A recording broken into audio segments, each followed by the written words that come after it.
Thank you very much, John, and thank you everyone for coming to listen to me today. It's a great honour to be speaking to people from a very different discipline to the discipline that I was trained in as an academic, and I'm really pleased to be able to share my work with you today. Now I have to work out how to use the clicker.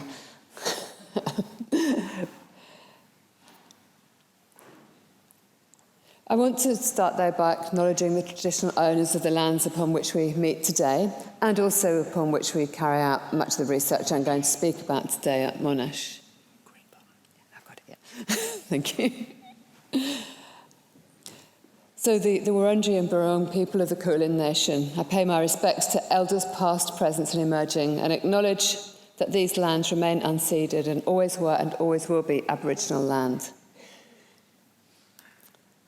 Now, my interest as...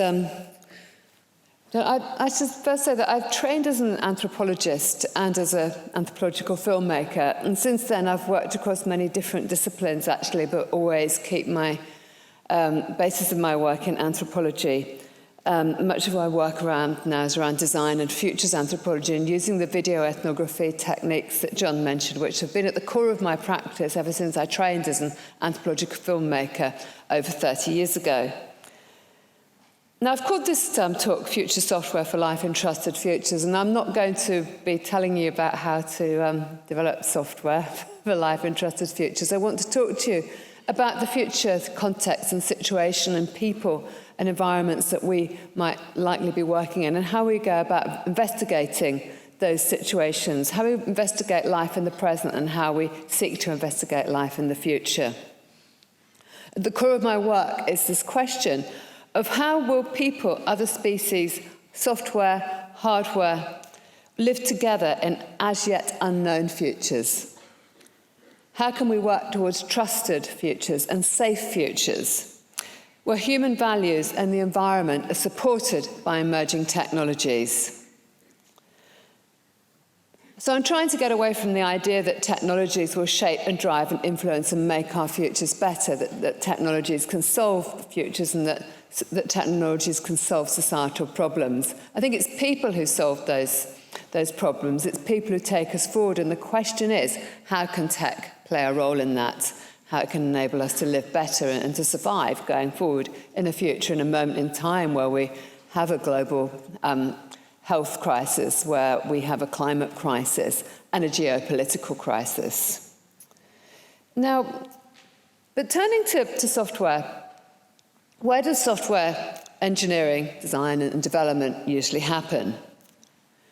It's one of the questions. And how and when do software engineers engage with the people whose lives that software will actually become part of? Now, I'd also just say that in the social sciences, as design anthropology anyway, we don't really like the term user.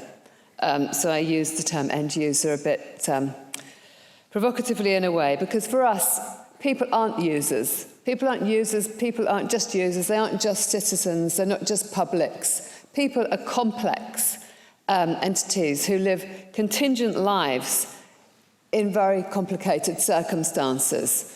People are never just users. As a user, whatever you do is shaped by so many other things. Now, thinking a little bit about where software engineers work, and you all know the answer to that question much better than I do, but in two projects we've undertaken in an Emerging Technologies Lab, one in collaboration with John Grundy's Humanised Lab here in Australia, and another in collaboration with a group I work with at Halmstad University in computer science in Sweden, we've actually shown that what we found is that while anthropologists focus on the relationships that people develop with technologies in the real world, in everyday life, actually most of the software engineers and data scientists that we interviewed worked from home or worked in offices or labs. And also they focused more directly on their relationships with their clients or their customers rather than with who were seen as end users, that is, real people in the real world. Those real people who would actually be experiencing and interacting with software on an everyday basis. Now, of course, I do acknowledge and know that there exists some significant practices of developing software for social good, which involve software specialists and social researchers engaging with communities, the communities that people live in and designing with and for them. So I'm not denying that that work happens at all. And I know that there are some great examples, and potentially I imagine that some people in this room who are software engineers have engaged with rural communities and people to develop software with them. And I don't want to diminish the importance of that work or to diminish the importance of the work that John Grundy and the Humanized Lab are doing here, which is really trying to bring relevant understandings of people, of humans, to software engineering. What I want to do instead is to really raise what for me as a design and futures anthropologist are some of the key issues and some of the ways forward. I'm really interested in this question of what we really need to do to bring social and computing sciences together to create pathways to ethical and trusted futures. Now, one of the problems with the social sciences is that most social sciences start with the critique. And when most social scientists engage with STEM, with the science and technology and engineering disciplines, we usually start by saying what we think is wrong. Then we think about it a little bit more and find out a little bit more what people are really doing in those disciplines and what they really want, and we stop being quite as critical and we try to collaborate. But of course, that's not really a productive way forward. And so for me, my agenda is a bit different. My agenda is actually to try to reshape the social sciences and to invite people from other disciplines to reshape their disciplines so that we can be absolutely open to each other, so that we can work together. And in the context of my current work, my aim is for us to do that, so that social scientists can work better with engineering and computer sciences, and economists and people from other disciplines, to better foresight, forecast, and plan for better futures. And in doing so, I hope that we can constitute much more powerful interdisciplinary approaches to understanding and designing technology for and with possible futures. But in doing so, I really want to insist, though, that a lot of care needs to be taken not to repeat some of the mistakes that have been part of the research traditions of social sciences in the past. So to create a more human and socially and community-focused approach to software engineering, we don't just need to bring the existing social sciences to software engineering. We don't just need to open ourselves up to interdisciplinary work. We really need to reshape both fields to work together if that's what we want to achieve. Now, and I think there's some important things just to note, and I won't dwell on them too much, but the first thing I want to say is please don't depend on unreliable statistics when seeking to understand what future human life might be like. Quantitative research, of course, and I found the statistics about the conference to be absolutely fascinating because, of course, a qualitative social science conference would never have the capacity to even understand, our papers and our submissions and our selections on that basis. It was amazing. And quantitative research can be very important for assessing, for example, economic futures as well. But surveys actually tell us very little about human experience and values. And I am concerned when I see influential foresight work done in Australia, which makes some very unfortunately unrealistic assumptions about future trends based on unreliable statistics. I'm not saying that the statistics aren't unreliable in themselves, but they're unreliable for the comments that are assumed about them based on about human experience.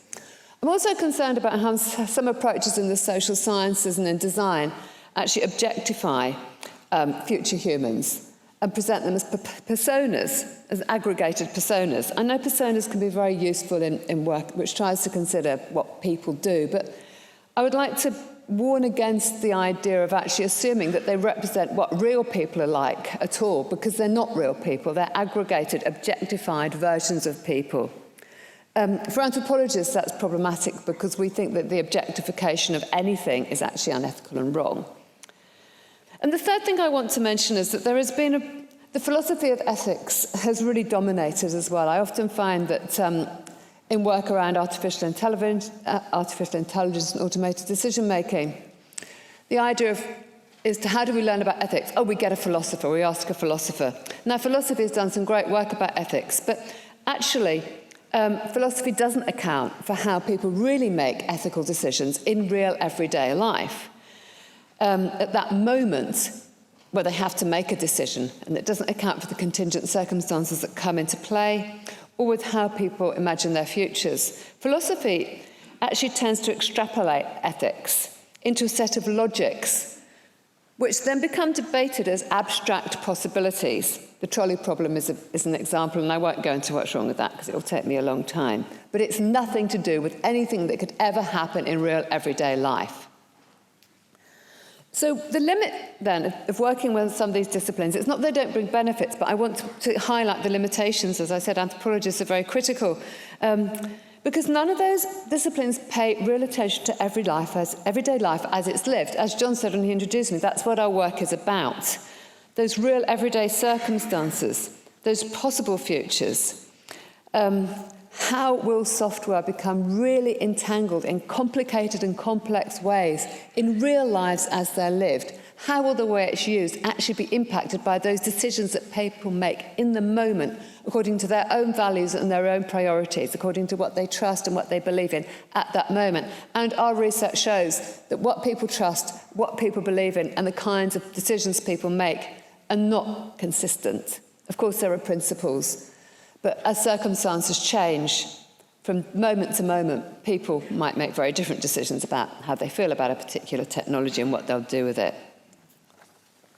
Now, I want to give another example, still being critical, though, of what some of the problems can be.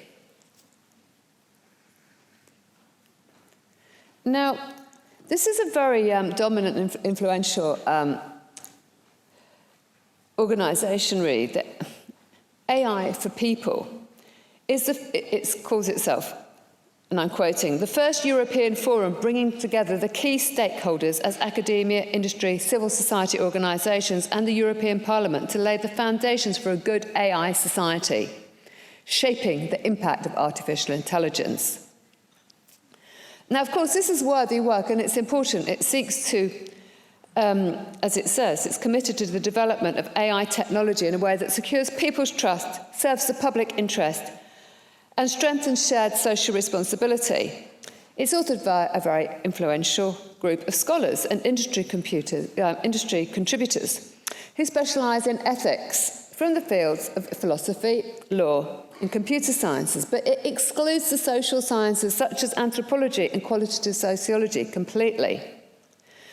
The problem with the way that these concepts, things that are really part of our everyday lives, trust, public interest, and shared social responsibility, you can't really secure trust by making particular developments in AI technology. Trust, as I said, is something that happens in everyday life, and it's very contingent. The idea of the public interest is not about people. The public is an abstract concept. It's got nothing to do with how we live our lives and who we are. And the idea of social responsibility, well, again, when it's abstracted from those very moments in which people take responsibility for what they do, again, is abstract. So this AI for People agenda is actually inhabited by a striking absence of the experience and the activity of actual people. And look at all of those white men in the photo, in the banner. I'm sure they're doing a great job at representing us all, because they look very different from the real people who participate in our researches, and they inhabit very different spaces from them. So, what does it mean then to engage with real people in everyday lives and with their experiences?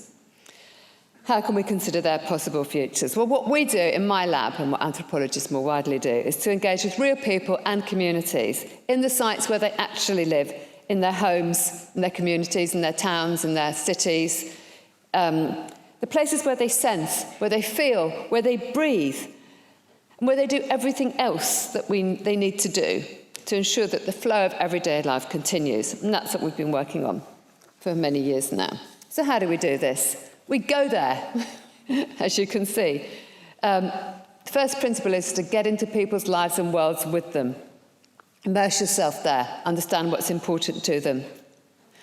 So I want to now start with a video clip from the documentary Smart Homes from Seniors. And it's, again, an example of who we work with. Where do we start? We don't start with wealthy white men sitting on a panel in the European Union. We start with the people who are not usually included in mainstream tech design and development. This example is with seniors, of course. Other examples are with other groups of people. So if we could just play that clip now. Always say please when you talk to Google. I do. It's only habit. Manners. There are still many unanswered questions about how and where digital home technologies really fit into older people's lives. It's a bit daunting for someone of my age when you've got all this new technology I haven't been brought up with. This film joins a group of older people on their 6-month journey of living with smart home technologies in 2020. Our research team met with them in their homes in regional Australia. You do need bright lighting in your bathroom at our age, because you can't afford to have anything on the floor because you're easily tripped over. Going everywhere, it's not marking out everywhere, you know. One day I said, hey Google, turn the kettle, turn the jug on. Nothing happened. Sorry, I don't understand. Edna and Bob, Hilda and Owen, Beryl and David, Robert, Helen and Ken, John and Shirley showed us where smart home technologies brought new value and joy into their lives, where they became frustrated with them, where they needed support, and when they were concerned about the cost of internet access, electricity and technologies. If they're accompanied by the right social values, ethics, usability interfaces and services, smart technologies can support older generations to stay safe, independent and actively participating as our world rapidly changes.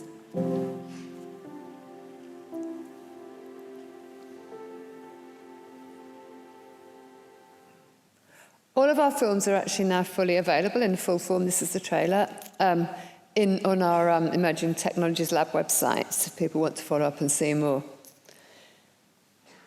So what I want to do now is to talk you through a couple of examples of situations and research projects that we've done where we are really starting to develop this foresight and understanding of futures and work towards futures in a couple of different ways. In each example, I'd like you to think about, if they're useful, a series of questions to ask yourselves, where is software needed? What should it do? Who should be in control of it? And where and with whom should it be designed? There may be other questions you want to ask yourself as well, and I think I'd be also interested to see what comes to your minds later as well.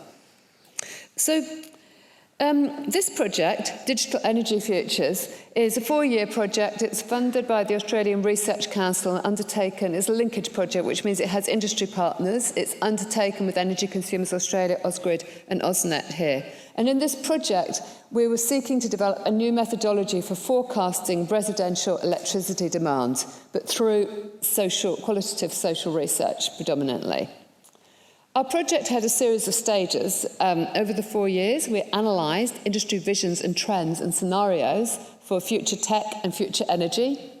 Then we did a household ethnography, which I'll show you a clip from in a minute, which actually demonstrated that most of those industry visions, trends and scenarios for future tech and future energy for people in their households were actually implausible. We worked with Energy Consumers Australia to do an energy consumer behaviour survey.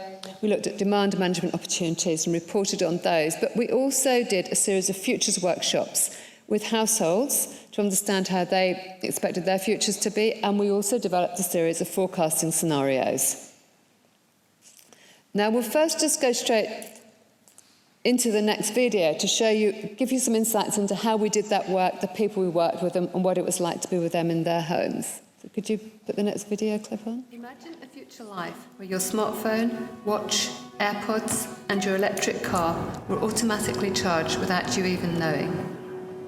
What would it be like to give up the control to an external system which optimises your energy use, decides when a robotic vacuum cleans your home, and even when your electricity is available?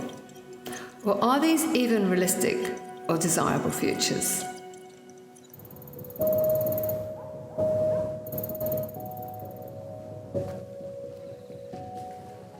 The Digital Energy Futures project generates new insights about emerging digital and energy trends by investigating people's real lives and possible futures. My daughter has one of these. She has a Google one. She's in the car and she just says, Google, take me home.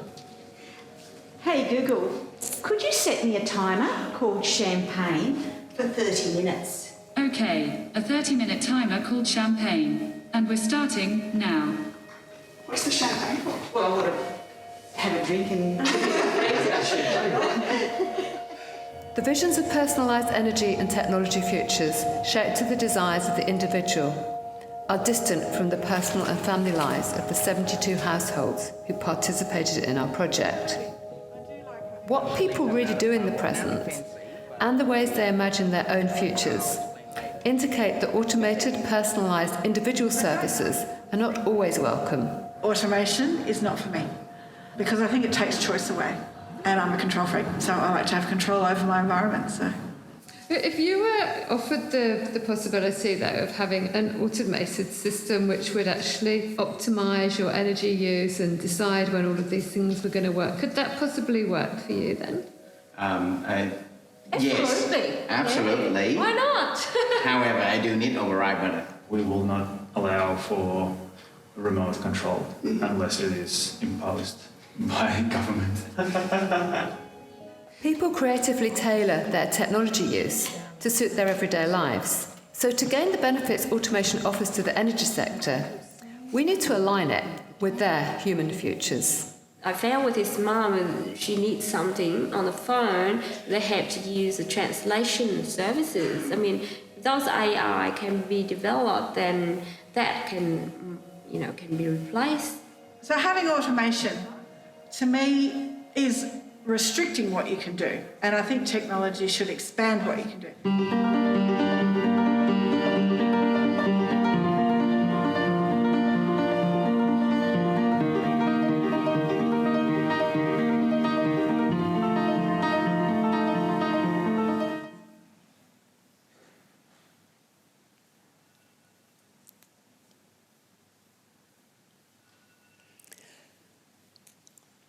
So one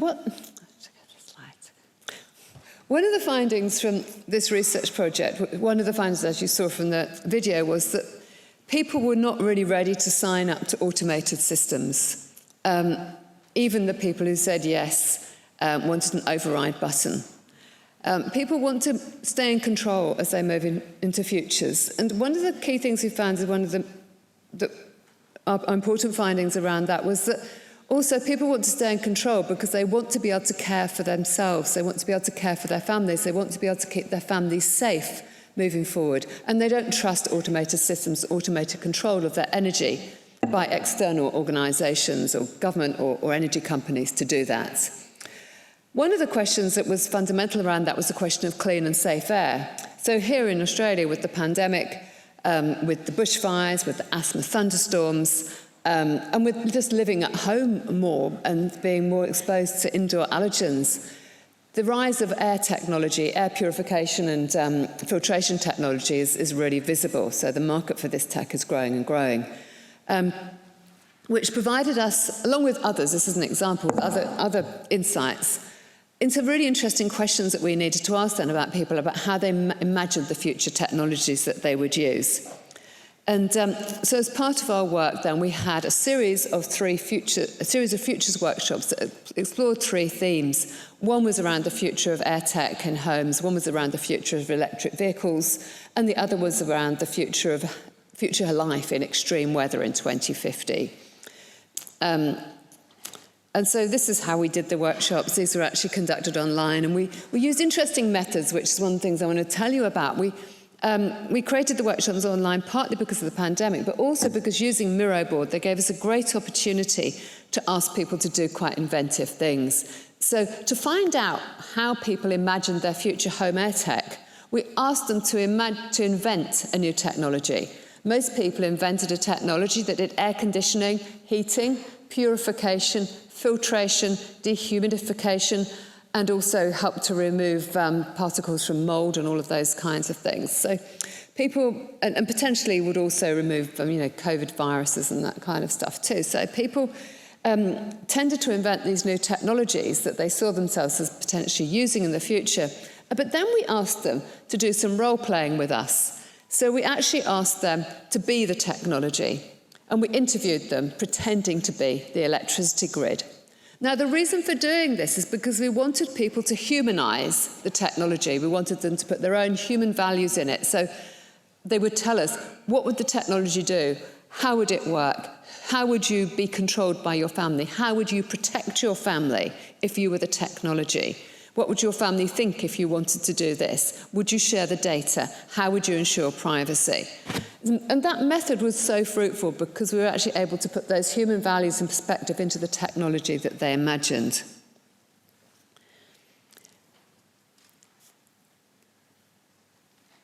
And based on that work, not just around the air tech, but also around the EV futures we asked them to imagine, and also around the future extreme weather conditions and living life in extreme weather, we developed a series of foresights. We have a report from our stage 4 of our project called Foresights for Future Living, which is available on our website.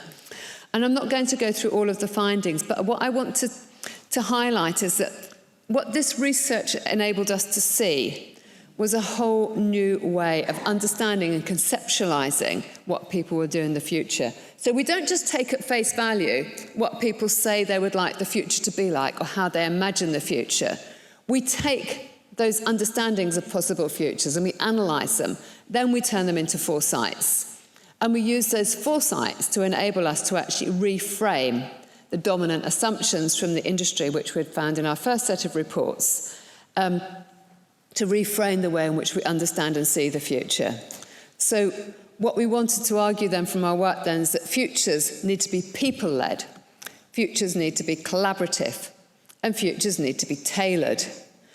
And in doing so, we challenged some of the concepts which are very dominant. So, for example, the idea of early adopters we challenged, and we changed that concept to the idea of everyday innovators to really represent what people do. Let me show you some of our reframing concepts and the way we visualised them. So you'll have seen this one quite often, actually, but this reframing concept was about saying, well, actually, we know from our work that in the future, people are actually don't need to necessarily have their energy automated, because people will be resourceful and generous. People will share energy with others. People will donate their energy to a hospital in a moment of crisis where there isn't enough energy to go around. So let's start thinking about the impact that those human values will have on future and on the way that we need technology to work in the future. Another one of our reframing concepts was the idea of set and notify. There's a dominant concept in the industry which is set and forget. The idea is that people want to set things and then just forget about them so they can happen automatically because it will be more convenient. But people didn't want that. People want to set things and then they want notifications so they can make their own decisions about how to act in moments of crisis or in everyday moments where they might change there might be ways in which they can benefit from using their energy in a different way. So people want to be notified when there's bushfire smoke so they can close their windows. They want to be notified so they can decide when they want to hang their laundry out. Everyday life is very mundane. It has lots of small actions and lots of small decisions. People organise those themselves, and people are very proud of the way in which they have organised their lives. And they do not necessarily want external intervention in that. They want to continue to organise their lives themselves, to innovate themselves, to make their own systems better. And the final reframing concept I wanted to show you was this idea of everyday innovators, not necessarily early adopters. And this visualisation was really about how people might want to just organise the way they do their things themselves and set up their own system.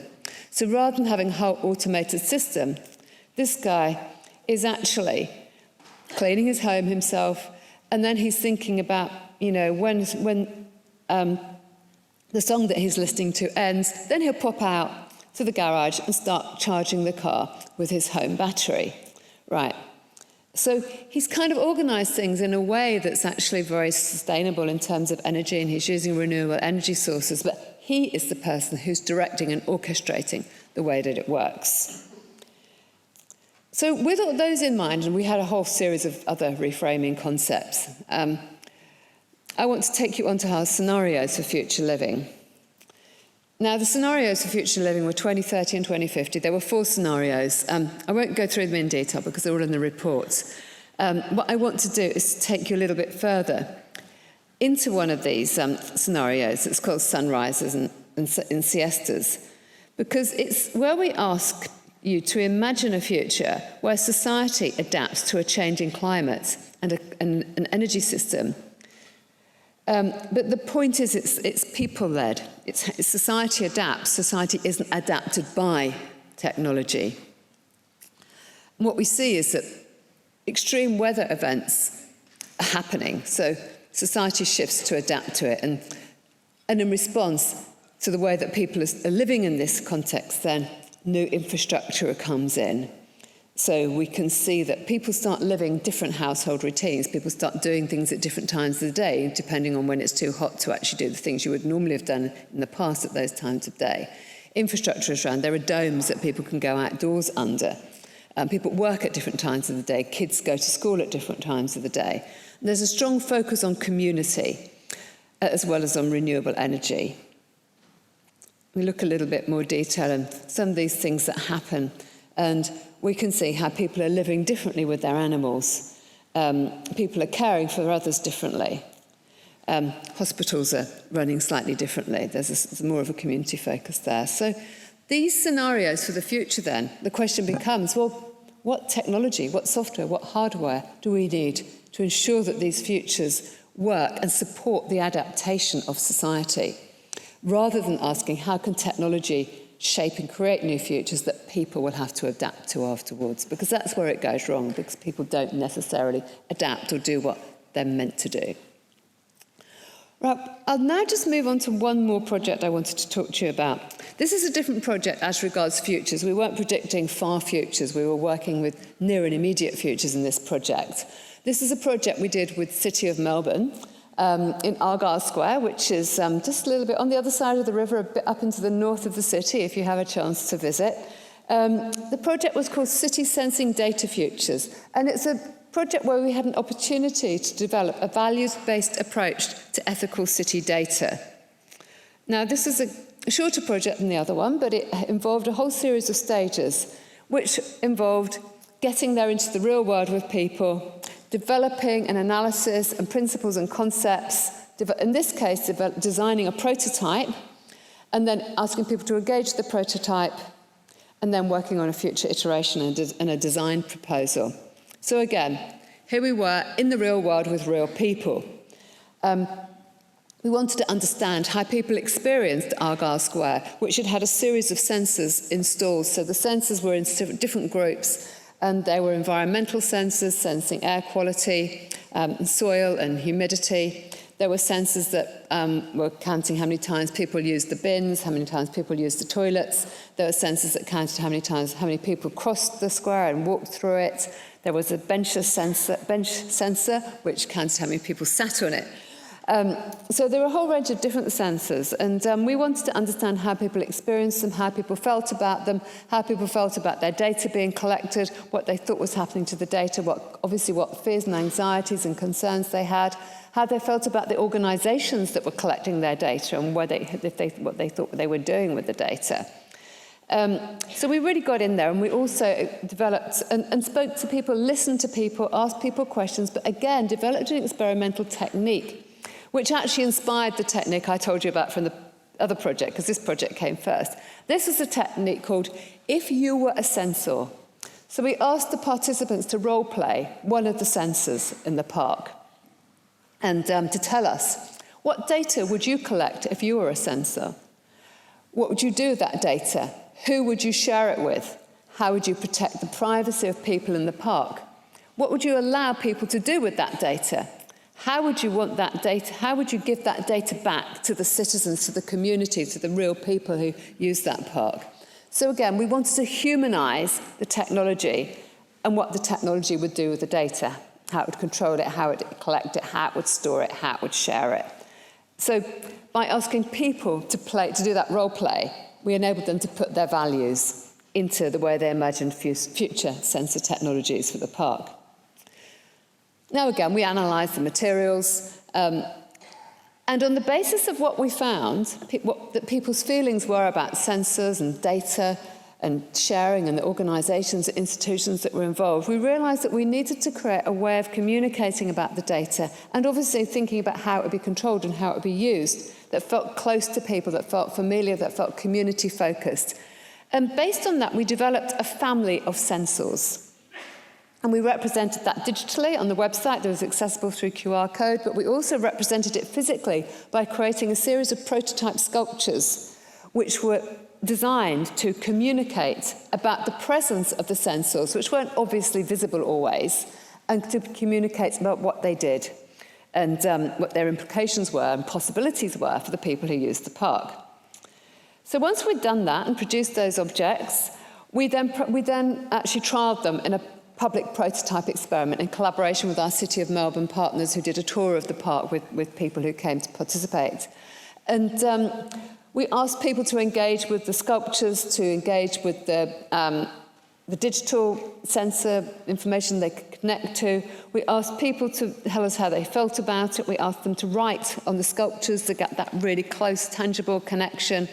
And we went into quite a lot of depth to understand what kind of communication and what kind of interaction and what kind of relationship and limitations that people and requirements people would have for future city data sensing. What would they want the technology to do and what they want the data to do and how would they want to access and use the data themselves and then what would they allow the city to do with that data. On the basis of that, then, of course, we did another analysis and we developed a data futures design proposal for the City of Melbourne, a set of permanent sculptural objects. And we also visualised how they might look and how they might work and what kind of different possible shapes and iterations of them might exist in the city. And the idea is that people would be using them to access and engage with and interact with knowledge about their city through that which was collected by the sensors. We also developed a set of implications for city data sensing. Because our work was not just about the work we did for the City of Melbourne, we developed a transferable and scalable methodology for ethical, values-based use of sensor technologies in cities, which could be transferable and scalable across other cities and other countries. And the implications then for us were the question of, the first ones are the most significant. I just mentioned a couple of them, that the design of trusted city data sensing involves attention to everyday ethics, values, practices and environment. And those are the things you can only understand by getting there into real life with people and learning with them in the sites where they live. We also emphasised that we needed to align city, public and everyday values in city data sensing. And by city values, we were very lucky working with the City of Melbourne. We worked with their emerging technologies team who are so ethical, they're so values-based that their values and our values as a research team, because of course as social scientists, we bring certain values and ethics and principles which we believe need to be part of the way that technology is used in our lives and our cities and everywhere in the future. And also they're the values of the people who were involved. So aligning those values is so important. And I believe that's also a mode of alignment that should be part of the future work of software engineers as well. And we wanted to create these direct lines of acknowledgement and accountability to local values, environments and practices when designing city data sensing. So I won't go into more of those implications, but just to emphasise, those kind of top ones are so important because they're about values and ethics and they're about ensuring that organisations and people and researchers are all on the same page. We all have the same values and ethics. We can align them and bring together and work together in very profitable ways. And I think the same goes in terms of aligning values, of course. The same goes for how we think about the future of, how we go about thinking about the future of interdisciplinary collaboration. So the question for me is how can we get to a situation where it's this, where we've got this resourcefulness amongst researchers and amongst institutions and amongst people across disciplines and across those stakeholder groups. That community spirit, that generosity, that inventiveness, that innovation, and the ethics and the trust and the values. So how can we get to a situation where it's this? And it's not this.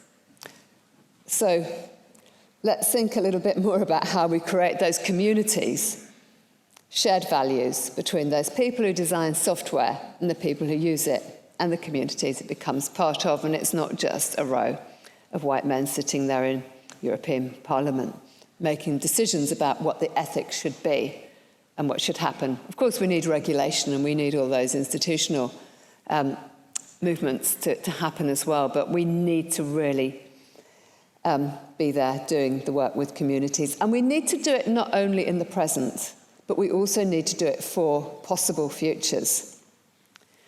Now, to end then, I want to just bring to the fore again this point about that my work really does involve creating a new movement in the social sciences which opens it up to collaboration with other disciplines, invites other disciplines to work with us in seeking to understand how we might better foresight, forecast and do good in futures that have not yet come about. We need to ask how to design for futures with human and environmental values and priorities at the centre. And I think that any of this work that we do, interdisciplinary foresight and forecasting research, it needs to be done to understand future worlds, but also it needs to be done in the context of thinking about future software, so that software that is engineered today can be future ready.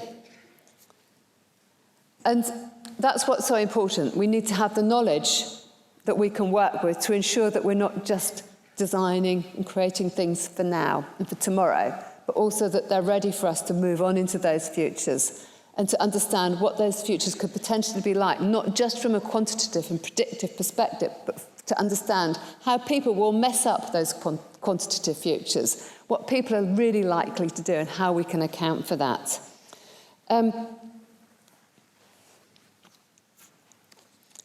So let's think about how we move forward into those futures of those values and priorities at the centre, and to ensure that, because software engineering is essential to our futures, and if we want the right software to be created for futures that are human environment and environmentally sustainable, then we've got to account then for people and to account realistically and plausibly and ethically for future human life. So I'll leave you with that thought. I think John showed me the 5 minutes, so I think I'm just about in time. But a couple more things before I finish, because I've talked about a lot of work that's been done, and I'm not doing that work alone, of course. In the Emerging Technologies Lab, we have an amazing group of researchers, so social scientists coming from sociology, anthropology, human geography, human-computer interaction, and we also have colleagues who come from different areas of design, co-design, participatory design and industrial design. And we also work with teams from other universities. In the Smart Homes for Seniors project, we work with McLean Care, which is a not-for-profit aged care provider, and we worked with a tech team from Deakin University. In City Sensing Data Futures, a whole team of us worked together from ET Lab and with our City of Melbourne partners. And in Digital Energy Futures, we've had a very big team working together over 4 years, coming from anthropology, sociology, and design, and as well, of course, with our partners from Energy Consumers Australia, Ausgrid and AusNet. So many thanks to all of my colleagues. This is certainly not just my own work. We're a big team working towards what I hope will be trusted futures. Thank you very much for listening.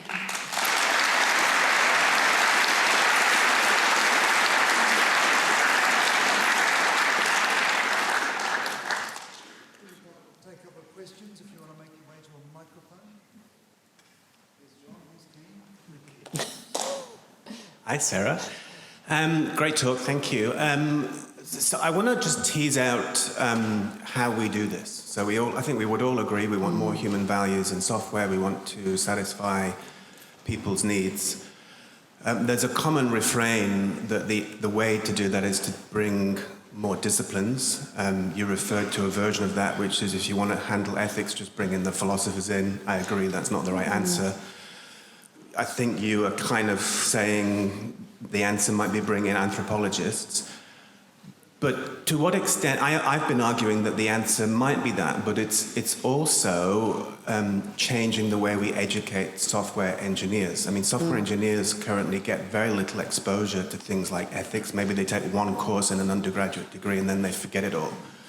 So the question is, to what extent is the answer building multidisciplinary teams, or is the answer actually changing the way that we train software engineers? I think it's both.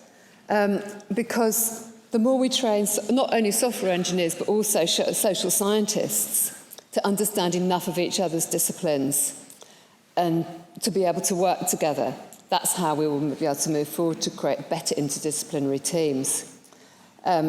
Because I trained in two fields. I trained as a documentary filmmaker and I trained as an anthropologist. I spent most of my career working as an anthropologist who's used some documentary techniques in my work, and I'm now making more documentaries, but nobody who trained in the master's degree that I did to do both has ever done both. I think it's very difficult it's easy to be able to engage with something from another discipline and be able to really understand what happens in it, but I think it's difficult to be able to, for one academic, to do it all and bring it all together. It's difficult to keep up with all the debates. It's difficult to engage, I wouldn't say understand, but to engage and continue to engage with the evolution of the theory. So I think to train a software engineer in ethics is important, but for the software engineer ultimately to work with an anthropologist or another scholar of ethics who really understands how the theories of ethics, how our understandings of ethics are evolving, and bringing that, because in the social sciences, especially in the empirical social sciences that I work in, we have an ongoing dialogue between theory and empirical work. We're always moving our theory on, we're always learning more knowledge through our empirical work. So I think it would be hard to create a career path that did all of that. So I think, but you're right, both things. Good morning. My name is Alicia Boyd. I enjoyed your presentation. I have a social science background and also in medicine, and so in the social sciences, and then also working in software engineering space. So I'm kind of a unicorn in this field. My question is, I like how you center community and moving to the margins and allowing them to have control. It's a power dynamic that's there. My question for you, as you're working in this space, how does the research change you and your position of power and privilege to not impart your values onto the community, but allow them to guide the decision-making, the values, what is good for them? Thank you. Yes, for us it's always been about engaging with people in those, as I said in the talk, those people in those real sites where they live and understanding their values. As an anthropologist, that's our role.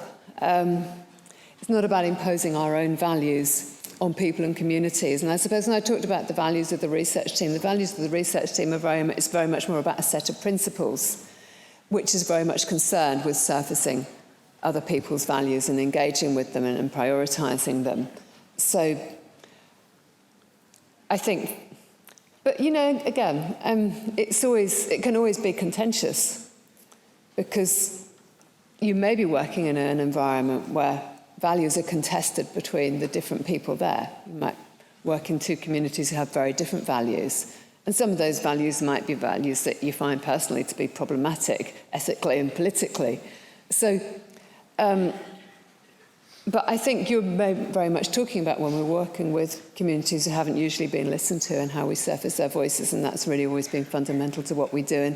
And film, of course, is an important tool for doing that, for actually enabling people to be present in a way that hopefully can invoke empathetic and deeper understanding from the perspective of an audience as well. Thank you for your talk, Paola and Berardi. Actually, I'm not sure I really got your point, but so I beg your pardon if I didn't. But you seem to refer to people like a collective uniform noun, but it's not uniform. No, I mean, in your study, you are an anthropologist, you know that. In your studies, you have shown out segments of the people, and this segment might react very differently, may have different values.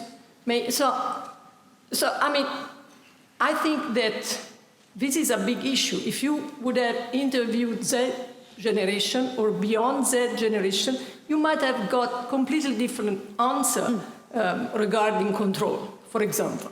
And as a matter of fact, these generations, the new generation, have been shaped by technology. And this is a big issue that, and here now I defend a little bit the AI for People initiative, because in order to do what you do, I mean, to put in pace the speed of technology and the change that it induces, and our ability to really keep up with what people want, we need rules, we need the regulation, we need to set up value that hold for everybody. So to some extent, a top-down issue has to be solved. So I just wanted to comment about this. It's not a superiority of one discipline over the other. I think that we need both, and we need urgently both. And I did say that we need both, that we need regulation, but we do need to change a situation where we have developed the tech, then think about the ethics, then regulate it. There needs to be something that comes before. There's a lot of research being done in the world about people, different. And when I say people, the whole concept of people is that people are diverse, extremely diverse. And there is an enormous amount of research being done about research with people of all different generations and all over the world in different situations. But that research remains invisible. I'll give you, I guess, another good example. For anthropologists, for example, you know, some of things like the documentaries, the tech bro documentaries, where you've got all the guys, you know, being interviewed about what went wrong in Silicon Valley and how social media is terrible suddenly. And then, of course, there were many women scholars who for a very long time have made some very similar points, but it's not real until they say it. So what I'm saying then, there's a lot of research, there's a lot of knowledge, there's been a lot of listening already to many communities all over the world, but that research is not being foregrounded. And for me, that's the problem. So it's not about one discipline being better than others, it's actually about the need to engage much, much more with this kind of work. And more and more attention is being paid to it. It's being increasingly acknowledged. But I think for me, the very important thing is to actually think about it in terms of how we imagine possible futures. Because at the moment, we've got such a growing capacity to use predictive analytics to look at futures quantitatively. But what will we really learn about those futures that's of value if we can't align that with qualitative research about futures that enables us to understand how people will really live in futures? So for me, it's about putting that jigsaw together in a really great way. And of course, you always exaggerate when you're trying to make a convincing argument. Thank you for the talk, Warid Sarawi. I have a question about, I like the idea of involving people before doing things. But from my experience, there are two phenomena that usually we have to deal with. The first one is the fear of change, the fear of unknown, that make people just say no from the beginning. The other phenomenon, when most of us interact with industry, and usually when we talk with them, they have the feeling that the issue they are facing are unavoidable. I mean, we cannot solve them. This is how it works, and we always did this thing the same way. So how do you deal with this, feelings or fear of the changes? Well, I guess, again, it's about changing the way that we work rather than trying to impose change on people to get people engaged and involved in change process. And I mean, it's very easy to say that. It's much more complicated in practice. But, and again, enable people to feel that they are in control of change processes. And I think that's what very much came from our digital energy futures work, is that people wanted automation to be able to work for them. People weren't necessarily against automation in principle, even though some of them, found it. But they drew the line, and many of them didn't trust organisations and institutions to make changes for them. So some of it is about being sensitive to negotiating those layers of change and how they can happen and where they can happen. But making change happen with massive groups of people is of course very hard, and I don't really have the answer about how to do it on a massive scale. Hi, could you talk a bit about the difficulty of scaling and generalizing smaller scale anthropological studies and how this may lead to erasure? Yes, and for me it's around that question, that relationship between the particular and the general, right? The specific and the general. And of course that's what anthropologists deal with all the time. So in this kind of work, the point is not, we find out about the specific, but then we work with the specific to create principles and concepts and wider understandings. Now, for many anthropologists, the universal is a deep problem, and many anthropologists actually reject that we could do anything at a universal level, or we should even have universal theories in anthropology. I disagree, because I think they can be useful, but you've always got to be aware that they could also be problematic. So I think, for example, when I've spoken about ethics and I've spoken about trust, what I've found in a lot of my research is that trust is something that is not something that you can get from somebody and put in a technology, right? You can't make people trust technologies by designing technologies in such a way that people will trust them. But instead, you have to understand trust as something that emerges in everyday life, in everyday circumstances. It's about the people that are around you. It's about the material world that you're in. It might even be about the weather. It's a feeling.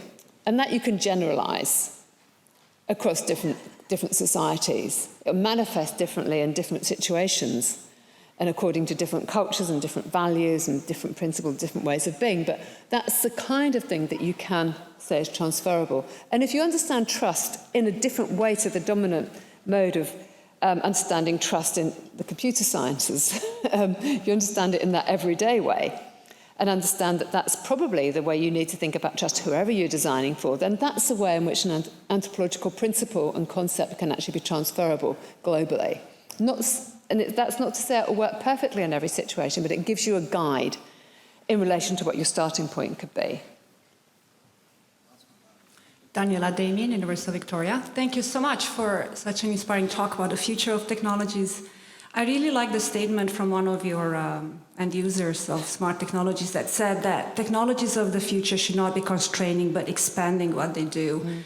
And I'd like to push a little bit into the discussion of and get your thoughts on how can we concretely start that in our education environments? How do we teach our future software engineers who build these tools when we teach them coding and, yes, insightful design methods, but how do we teach them that empathy and methods to talk to the end users and understand? So really anthropological methods into our classes. Is that possible? It's possible, and like a unit which teaches ethnographic methods. I've taught in the past in my career, I've taught ethnographic methods many, many times. It would be like a semester course with social science students who've never done anything like that before. And it's about learning a few simple techniques to be able to immerse yourself in other people's lives, to observe, to take notes, to understand, and to engage with people in those circumstances. I would just recommend that you send your students to a year 1 or year 2 anthropology participant observation class. Thank you very much. Or get some anthropologists in your faculty, because all computer science faculties need anthropologists. Please join me in thanking Sarah again for her keynote.